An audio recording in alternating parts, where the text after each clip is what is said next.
Mais pas pour ça, belé, papa Wemba quand même, papa Wemba. Yango toloba. Tango ya azo ko assumer, azo ko linga batuba, bayeba apport na papa Wemba. Mais pourquoi pas ako pekisa tout autour na ye et fali pour wana vos académies. Académie balonga plus de 8 musiciens. Mais il a fallu pour ya ko penser pota. Pour ya ko zipa érosion au grand zaki no na motema départ la mission wana. Ce qu'il a apporté, même si azo finga, toi azo critiquer, toi battu a fallu ba finga. Moi je vois ce qu'il m'a donné. Il mérite de rester. Au moins est-ce que papa wana tellement zalaka na besoin de la détrôner té. Yende mutaliboso abandoya au tirer. Azalaka mwana musala. Depuis que azalaka mwana musala. Tout le monde a la canal. Mais est-ce que c'est important que on doit utiliser le langage wana bazalaka bana misala na ngai? Sikoyo, tu trouves que c'est un langage courtois? OK, peut-être qu'on employer. Ils ont manqué à respect.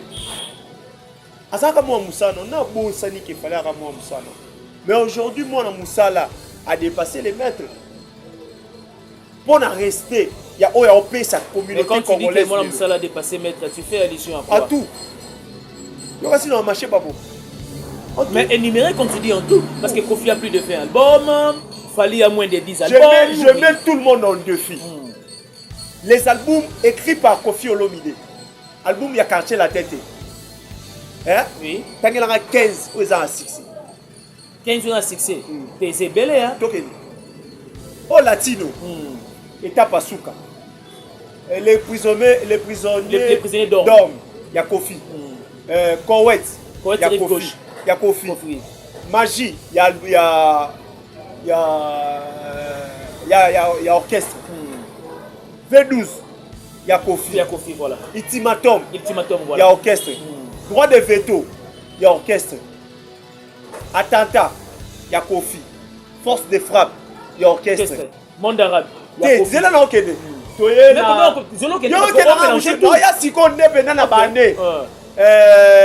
Efrakata. Il y a Kofi. Natangi Attentat, force de frappe. N'est-ce qu'on est Efrakata? Il y a Kofi. Affaire d'État. Il y a orchestre. Danger des morts. Il y a orchestre. Monde arabe, il y a Kofi. Monde arabe, il y a Kofi. Danger des morts, il y a orchestre. Allez, tu es Sikoyo. Na Borisanga. Tilelo. Album du patron. Tilelo. Ce qu'on a album na Tangelio. Au moment que l'album a quartier la Teza. Il y a Kofi Eza. Tangas ko album il y a. C'est que Batu Basarana moi na erreur ndé ba mélangera en même temps album il y a groupe na album il y a Kofi Olomide. Na quatre album il y a des groupes à même sur Nzembo Moko. Tout le monde a Binda Bazana Nzembo, tout le monde a Félix Tezona na Nzembo, tout le monde a Popo Lipo na Nzembo. Mais il faut reconnaître que Kofi c'est une légende parce qu'il a beaucoup proposé de sons où il écoute la mitema ya Batu. Et puis il y a des chansons intemporelles. Intemporelles, Fali a des chansons intemporelles. Ce qu'il a fait dans 50 ans de carrière, Fali le fera aussi.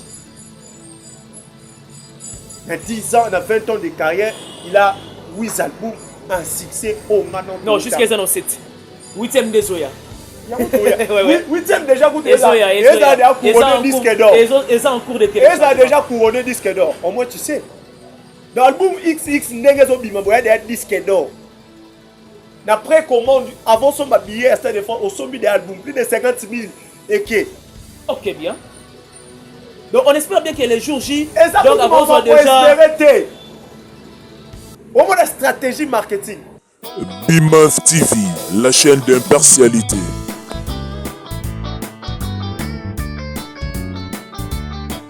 BIMAF TV, la chaîne d'impartialité.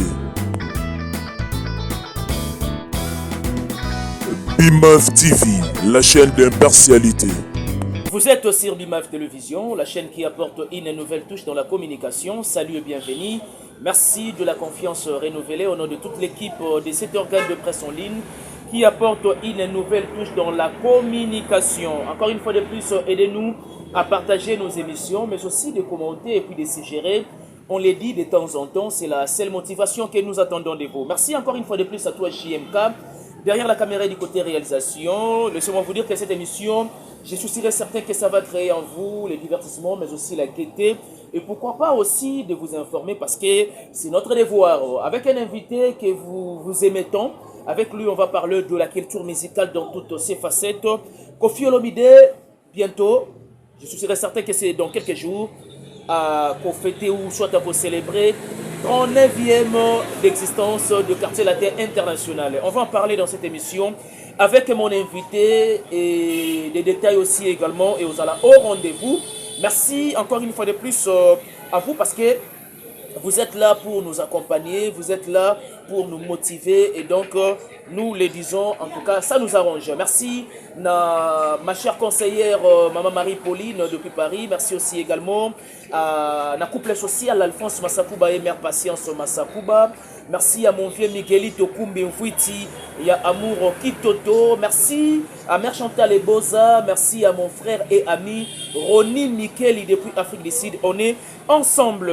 Il est bel et bien à ma droite. Mon invité, comme je l'ai déjà signalé, que c'est quelqu'un que vous aimez bien. C'est avec lui nous allons parler de la musique dans toutes ses facettes. Il s'agit de Max Ngunda, à qui je dis bonjour et bon après-midi. Bonjour Ben Mavembo, merci beaucoup. Merci Nabandeko Batala Rabiso, Napesi Bangopembo Tenebi qui basa partout Balanda Rabiso. Malgré basa non minorité parce que biso plus vérité, mais au moins moi Mukio Batala Rabiso ana, tu peux savoir merci Ndeka Nalobaga, merci encore une fois là yo. Ma question aux alayos, ma réponse yangai. De l'entrée de jeu santé d'abord ça va. Ouais, Nzamba Obatela, malgré tu as un successif ya Bamboula. Depuis semaine et banda qui te dindara kratozo bilo rezo be bana banda ku on vit avec c'est construction nda weza bien te on va blo ma ezo kotanga les gens qui chassent tina gombe zindati est-ce que peut on va na gombe mais la construction za bien te eza que tozande la banzela te ba inondation maye ya kanango mais les combles c'est quoi so ba construction eza bien te c'est l'une des raisons où on ça la badeka. C'est qui sont les causes pour n'importe quelle inondation ça na ngomboule beti inondation en tout cas mais créer ba dégâts pas comme tel roi biso na kin awa. On pense que bato baza habilité en sala ba misala wana déjà mutatonga mabe avant déjà mutatonga bazati. Il faut pas tout l'attaquer tozongi c'est la responsabilité na petit peuple. Babini on décide de la loi c'est que on pense que toi la mutu moko aleki biso. Quand on lit ça les locaux moko boye yo azana pona ko interdire voilà pona ko lakisa yo banzela ya malamu parce que bato wana ba existera te peuple on ça la makambu selon ndenge ye azomonela ndeko mo atemisi immeuble munene atali anga pe espace na ye ezo contenir place ya kotonga immeuble moko boye mais abricoler kaka poye pas concurrencer na voisin na ye. Si on bateau, il fallait les kabala qui s'arrêtent tout et yo kotonga beauté, yo sa beauté ba existera te. Terrasser, il faut soit il faut quelque temps oyaka, au débouchaka, au salaire entretien, bazala raté. Si on imagine to bote bi déjà to hérita comportement à congolais depuis ba belge. Mais c'est vrai parce que c'est vraiment une parenthèse que j'ai beaucoup aimé. Il s'agit quand même d'un fait social. Voilà. Tout énumérons un peu si rapidement et puis tu fermer parenthèse aussi rapidement. Est-ce que Mouto yo a un niveau devant parcelle naïe? Il faudra un gouvernement et tinda agent assainissement pour que la place à la propriétaire et à parcelle wana. Réfléchissons un moment. Non, sauf que congolais au moins papa moi congolais a 50 ans mais on a mémoire à 5 ans. Mais c'est parce que déjà, l'éducation, ils ont déjà bafoué dès les bas âges. Si on a place, on a tout le hérité comportement moko boye, oyo, dégénérationnel, et là c'est congolais na mutu na ye. Bah il s'habille que congolais pas yo il faut film. Il faut ça porte na yo dans la terrasse. Terrasse on les permettre ba mai ozo bimana lupangu na yo ozo pe ba. Ils ont bien canalisé. Mais au moins que liboso na ba chezelu liboso terrasse ba chemesa. Moutoye ba pena que o eza terrasse eza caniveau de la mayeleka mais ba chezelu etondi ba tia mosko mesa ba moteka ba maki ba mapa ba nini sko bindo batoyo il faut botia ordre muto bongo boye na ndaku ne bo betie no fimbu na bana na ye na mwasi azui amande lobi mesa ne osana eza susté. Nous fermons la parenthèse, c'était bel et bien juste une parenthèse en ce qui concerne des dégâts fonds de pluie dans la ville de Kinshasa. Max Ngunda, parlons du 39e anniversaire du Quartier Latin International, l'orchestre cher de Kofi Olomide. 39e anniversaire, Babi et pas moi chaque année, bah fêter la. Non, le vieux est tellement problématique. Oh, oui. Papa. doit fêter une année de plus, il y a existence, il y a orchestre. Omoni, problème, ils ont na point. omoni, ma maman wa bota biso. Oui, mais là que tu vas boy, na bana o ba bota mi na foyer, ba éviter que papa na maman, ba na 50 ans ya mariage. Ba na 40 ans ya mariage. Ba foyer belé. Vous comprenez? Ba polisi bana. Mais ba fête ka anniversaire té. Na Congo tu as combien d'orchestres aux amoukolo quartier là té. Papa Janou Bobenga, il est là, il a envie. Orchestre na yo ebimi sapé ba artiste terminé. Même anti-choc, il y avait la biso bossi bossiana. Baza envie. Zaiko langa langa. Et n'est-ce pas que cela dépend de l'organisation d'un leader à un autre? La problématique, il y a les messieurs de Poussakaye.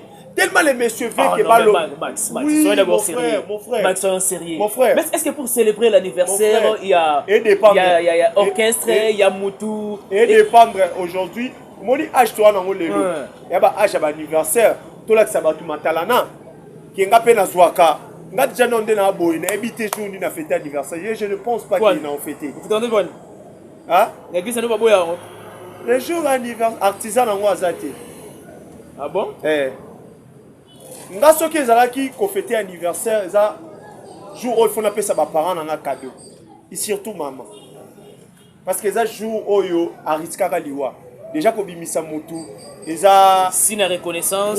Eza processus pendant 9 mois. Ba maman musu ba longola ba bana. Ça n'est avortement volontaire. Et tout wana nga olena fêtaka jour na anniversaire na maman je suis en vie, c'est parce que tu as voulu zomo eloko omela.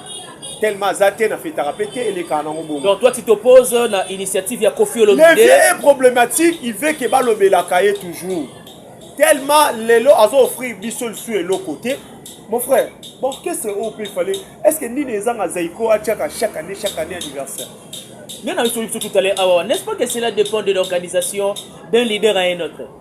Kofi dans l'organisation, anti-chose dans l'organisation, bien biso Zaiko langa aussi également, dans l'organisation, il ne faut pas enquiler Kofi Olomide quand même.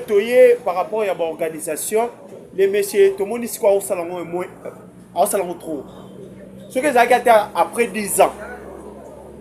Au moins, ceux qui idée ezalaka asalango après 10 ans, après 20 ans, au moins que Maramoto tourné par pour l'anniversaire oyo.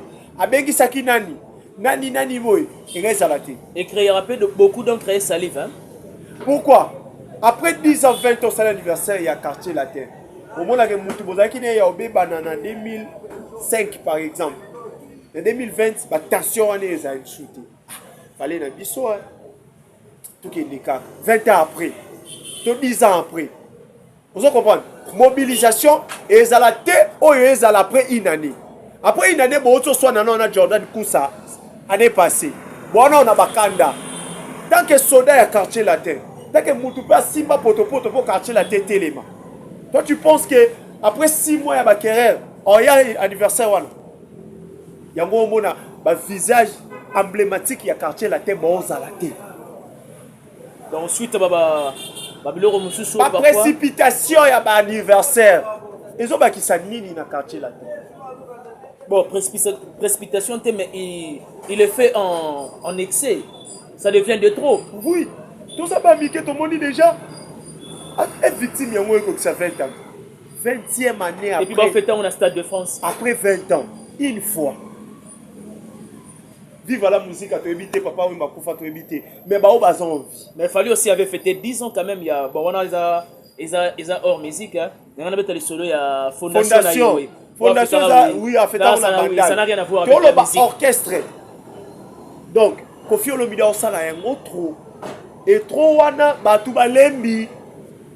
Donc, trop Batouba Lembi, mieux vaut jouer au moins après 5 ans. Après 5 ans. Pour que ça s'avère bien. Voilà. Et puis il mange moins bien. On appelle que monsieur Bello Baleka na quartier la terre Bako Zalaka. Ok bien, Maxime Ngunda, s'il faut parler de l'album, le tout premier opus de Cindy Leker. Le tout premier. Oui, mais justement. Non, Kofi. Tout premier, on est single.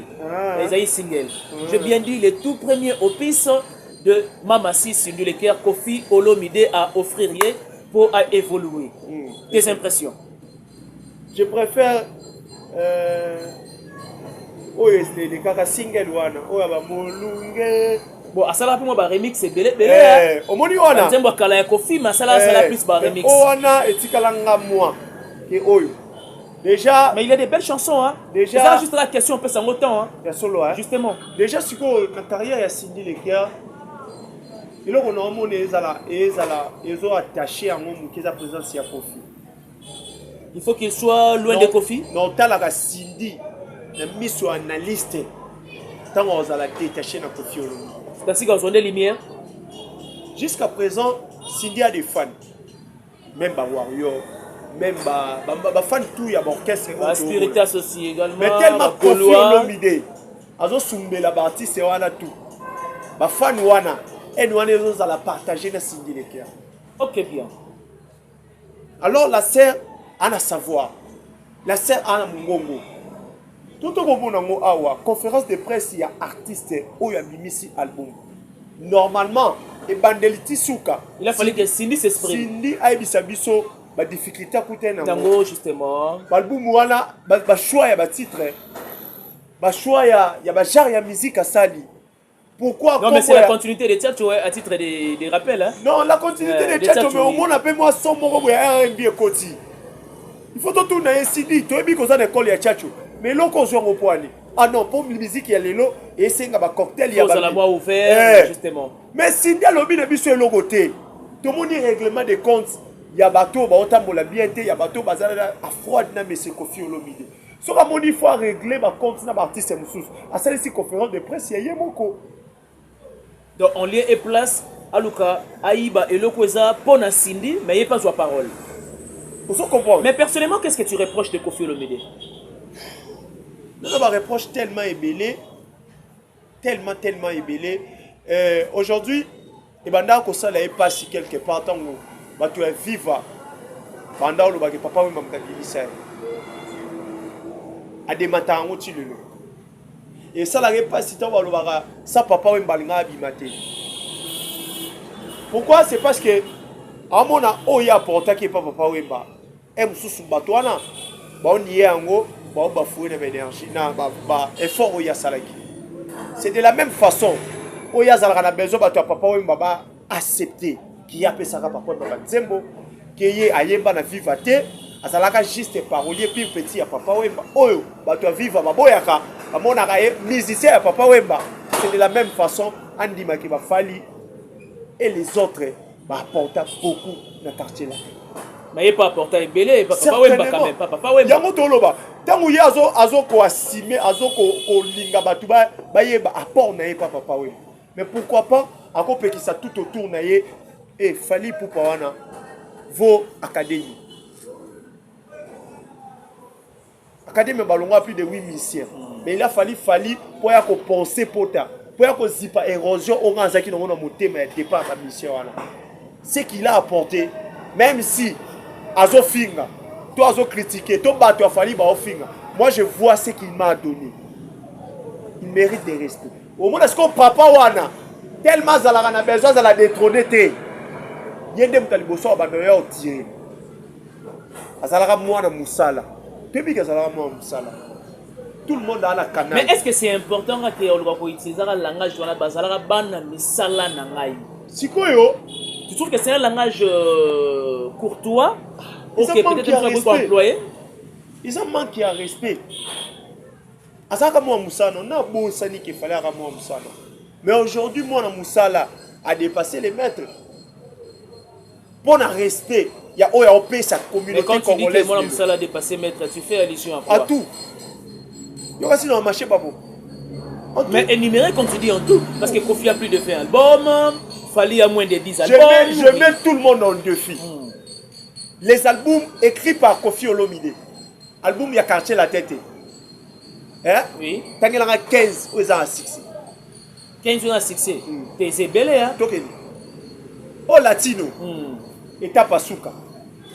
Les prisonniers d'hommes. Il y a Kofi. Koweït. Il y a Kofi. Il y a Kofi. Magie. Il y a orchestre.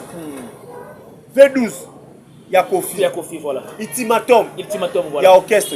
Droit de veto. il y a orchestre. Attentat, il y a Kofi. Force de frappe, il y a orchestre. Monde arabe, il y a Kofi. C'est là non que Mais comment Zolo qui est il y a si qu'on est pendant la banée. Et Frakata, il y a Kofi. Ouais, au début d'autant tout à l'heure. Natani Attentat, force de frappe. Est-ce qu'on est Frakata? Il y a Kofi. Affaire d'État, il y a orchestre. Danger des morts. Il y a orchestre. Monde arabe, il y a Kofi. Monde arabe, il y a Kofi. Danger des morts, il y a orchestre. Allez, tu es Sikoyo, na Borizanga. Si lelo. Album du patron. Si lelo. Ce qu'on a album la Tangelio.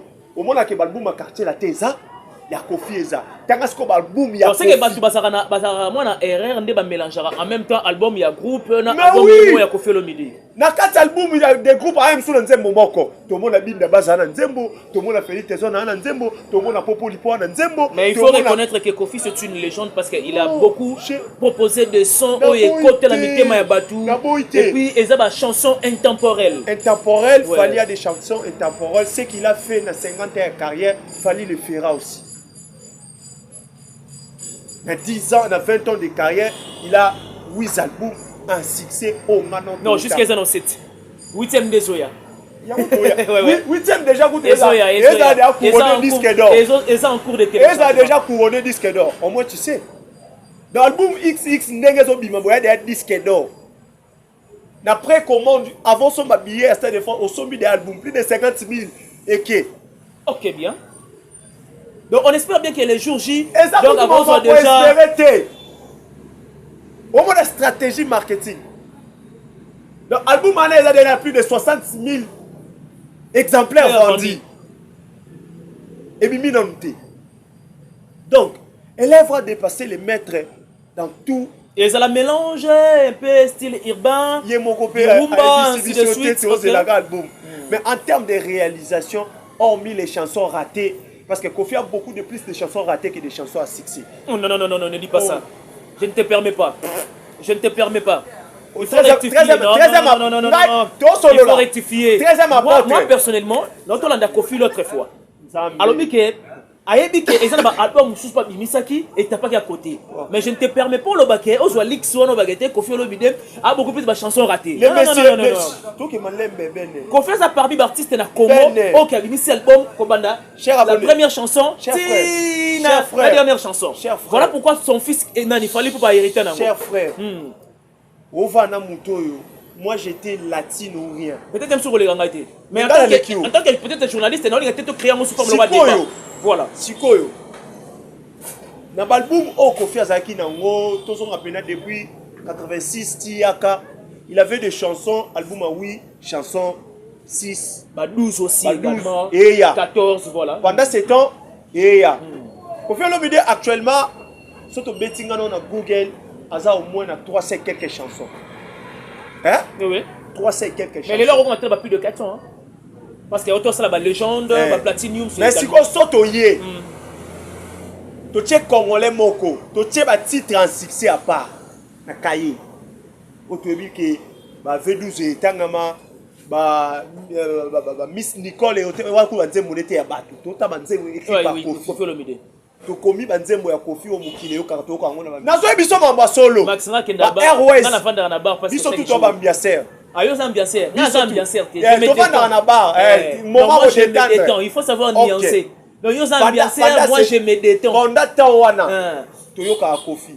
Heureusement pour moi, je parle de la personne on a yebi. Mais on voit ça comme sur aux zones niées. Un moment. Yonde Sikoyo. Non, on voit ça comme on nié. Yona loba.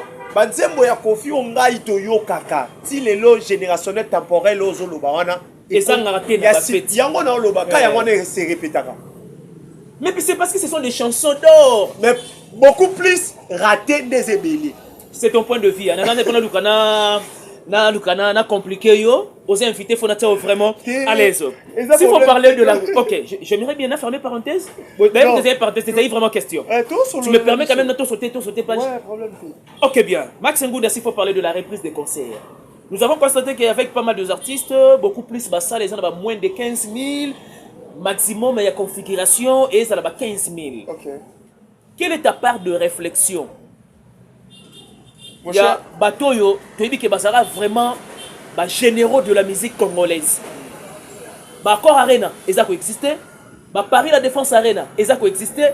Stade aussi également, parce que ces derniers temps avec des Warriors, lancé challenge Opération Stade. Qu'est-ce que tu peux réfléchir dans l'artiste au Bazoya, artiste au Tobi qui est généraux de la musique congolaise, mais jusqu'à là, on va affronter la grande salle où on a dit. Tu espérais toujours, ou soit on se sentir incapable. Tu espérais dans les généraux, c'est impossible. Tu espérais même avec Weranson aussi également. C'est impossible. Tu espérais. Weranson est incapable, peut-être même sur ça, Accor Arena. Évolue. Tu espérais un jour, la génération montante, au balai qui n'a pas boya, sur bâti sérieux na cop, tu espérais la bête à stade. Mon image tout autant que généraux. À l'époque, par un succès, ING a créé en 1995, inauguré. Balai à Belgique. Donc il a fallu un certain fallu pour sa découverte. Mais en 2023, ING profite de ça succès à la force de frappe. Ayebi ING, ayebi adresse. Ayebi que c'est ça sali à mairie à Belgique. Oui, attends ça succès. Allez car en Belgique à mon nom. Ça du roi Baudouin, et ça en Belgique. Pack de presse, et ça en Belgique, en France. Tu tiens nous ni Stade de France, Stade de France c'est ici ma pack de presse. Ça la mounene Congolais Betty, ils ont qui 17 300 places. Mais l'histoire il y a musique il y a Congo. Bah tu vois on va salir 15 ans, 20 ans, il y a succès. Bon on sait qu'on franchit la barre pour eux. Pour eux c'était impossible. Alors si vous n'avez pas toi na flair d'âge, na âge on a la capacité on peut s'habiller les meilleurs qui on peut se sur les lots. Tu penses vraiment que na âge on va combiner nango? Mais Weranson continue toujours de faire des exploits. Prenons l'exemple de Arena Grand Paris. La reprise du roi avec plaque d'or, 8500 ou soit. 5000 et quelques. Non, ne me dis pas ça, papa. Arena Grand Paris? Oui. Non, Arena Grand Paris, c'est une salle mythique à 7500, 8000 places dans format concert. Ouais. Sur un téléphone, tu peux te documenter. Tu as joué sur, disons, Adidas Arena. Mais ça aujourd'hui. Ouais. Vous voyez qu'avec Weranson, ils ont monté progressivement. L'un des naïvement au choqué dans la question. C'était tout solo la pena. Le problème avec Bisso Lelo, Tolinga, tous ont vieux, tous ont un missionnaire congolais.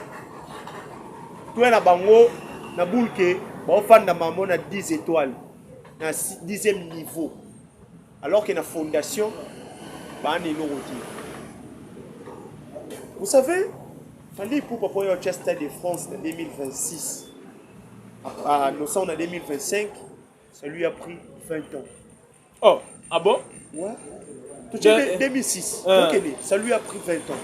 Dans 20 ans, il savait que Zélo n'a aucun idée. Il n'y a pas de place ni n'a aucun idée. Mais ils ont des exigences sur les Singapore. Alors là, la suite logique.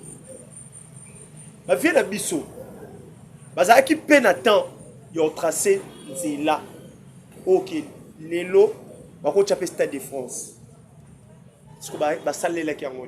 À l'époque, permettez-moi d'ouvrir une parenthèse. À l'époque, si Ouera ou soit JB, Osaï une date dans Stade de France. Et quand même faisable, non? Ça allait être une réussite. Oui. Mais pas à niveau il y a autos dans le il y a soldats autos senga et par là qu'est-ce que tu veux expliquer exactement? Pas le col à l'élo. Qu'est-ce que tu veux nous expliquer exactement? Moni va vieux voilà. Oui, attends mon lara à Totoli Zénith une fois. Azay maman la capacité ça deux fois voilà. Ce qui est niveau na bango. Pour envisager qu'on mette un Stade de France c'est là qui probable. Bangabati Bercy P2. À mon avis, il a la capacité à refaire revenu. Oui, parce que Bercy a une capacité plus que Zénith. Mais par contre, tout va se faire à Bercy. Pour la bango, Bercy a un plafond. Mais il ne faut pas ignorer aussi avec cette affaire combattant et handicapé et bango. Affaire combattant, il y a 2010. 2011, 2012. Parce qu'il fallait conseil il y a le 2 janvier. Deuxième Zénith, ils ont la première fois combattant qui est dans le terrain, annulé le concert. il fallait habiter stade pour les 11 personnes, 10 personnes, habiter concert. Et bien, les bien monté biso bateau to la musique. Donc par là, c'est le premier concert au combat. Il y a des combattants mais tous sont dans le cinéma. Ma dernier concert, hormis Ouera, parce que Ouera a été sous des zéniths, n'a pas fabriqué ça. Justement, la vérité. Hormis Ouera, tous ont Kofi va mettre zénith, moi qu'on a Cindy le cœur. Kofi va mettre zénith. Ils en ont 2009. 2009-2010. Tous ont JB, Bawaze quoi, Batouana tout, Papa Wemba, Bapoposa et Bissoni. Bango Zaki Bercy. Quand on Betty Bercy, Olympia, Olympia. Ça la mounene, on parle de ça, il y a capacité mon corps. Olympia, ça va juste 2000 et quelques. Donc quand on Betty Bercy, on va ah. Pourquoi pour les musiciens congolais, Oyo, Stade de France, c'est là qui un jour qu'on bête Zaki Kofi. Parce que les seuls musiciens qui ont langage, le Stade de France, on a Zaki Kofi. Et aujourd'hui, Dolo Belasco va pas 60 ans. Succès c'est sous mon côté. Alors, ma vie on va envisager ma bête arena. Va supporter quand le langage est congolais. Moi je vois où est rançon à réunir le bas stratégie on peut ça y à saler langue. Donc ça fait oui égal à laquelle elle est. À Chayou arena. Oui, on sonne. Ok, bien. Mais Babi peut s'appeler parmi Bassalo, ils ont ciblé. Oui, il a ciblé na Paris la Défense Arena. Héritier Watanabe, ils ont ciblé Accor Arena. Héritier Watanabe, c'est probable. Avec Accor Arena. Ok, bien. Héritier Obeta, Héritier a la capacité Obeta, merci. Avec une bonne promotion aussi. En connaissant Rwanda, c'est possible, voilà.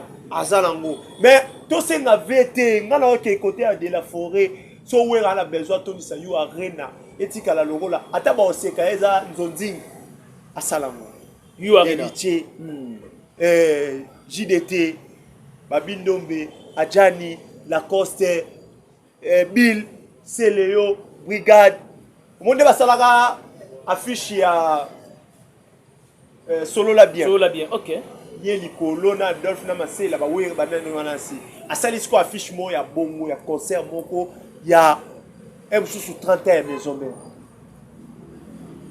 mais tout le monde a une initiative on a de fêter quand même une année de plus il y a existence de l'orchestre na bango Kofi de Matalana pardon Kofi de Matalana oui Kofi de Matalana un orchestre mort que l'ambo na biso fête anniversaire le roi quartier la terre ataba nzembo na marché ataba anniversaire ya comportement qu'en est-il de Ferré aussi pour Accor Arena ou soit Paris la Défense Arena? C'est aussi possible pour lui, Ferré Gola.